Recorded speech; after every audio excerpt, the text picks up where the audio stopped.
Sobrang dami ko nang nabiling cream dito sa TikTok shop dahil naghanap talaga ako ng gamot sa psoriasis.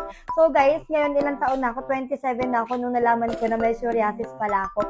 So nagkakaroon ako ng mga red sa balat, tapos ang kati-kati niya sobra, tapos nagkaroon ako ng mga parang balakubak sa buhok na dandruff, ganyan, and sobrang kati niya talaga. Tapos kung ano-ano yung mga binili ko, and itong product na to guys, tinry ko tong product na to, and ito lang talaga yung product na nakapagpagaling sa akin. And nawala talaga yung mga redness ng balat ko. And nawala din yung mga kati-kati sa ulo ko. Pero ngayon guys, marami pa talaga siyang dandruff, yung mga white.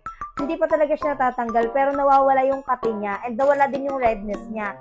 So, eto guys, etong Sudaipo cream, ayan lang yung nakapagpagaling sa akin. So, etong Sudaipo cream, eto, gamot siya sa mga adhad, sa an-an, sa hap-hap, sa mga makakati sa balat, at kung ano pang sakit sa balat yung meron ka na makate.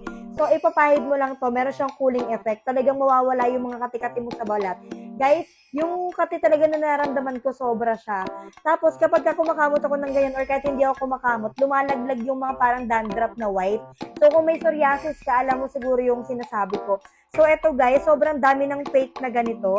Sobrang dami ng fake na kumakalat na ng Sudaipo cream. And kapag ka nag-order kayo neto sa ibang link, lalabas po dyan antibacterial cream. So, antibacterial cream guys, hindi po yun legit at white po yung laman nun. So, kapag nakita nyo po na white po yung laman, ibig sabihin, hindi po yan legit at hindi po kayo gagaling dyan.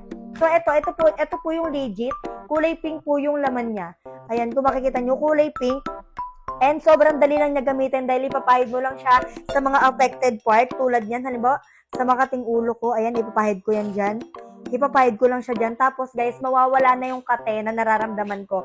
So ayan guys, kung nagustuhan nyo nga to at kung gusto nyo i-try yung ganito habang hindi pa siya na uubos guys, sobrang dami na talagang fake nito at hindi pa nagkakaubusan.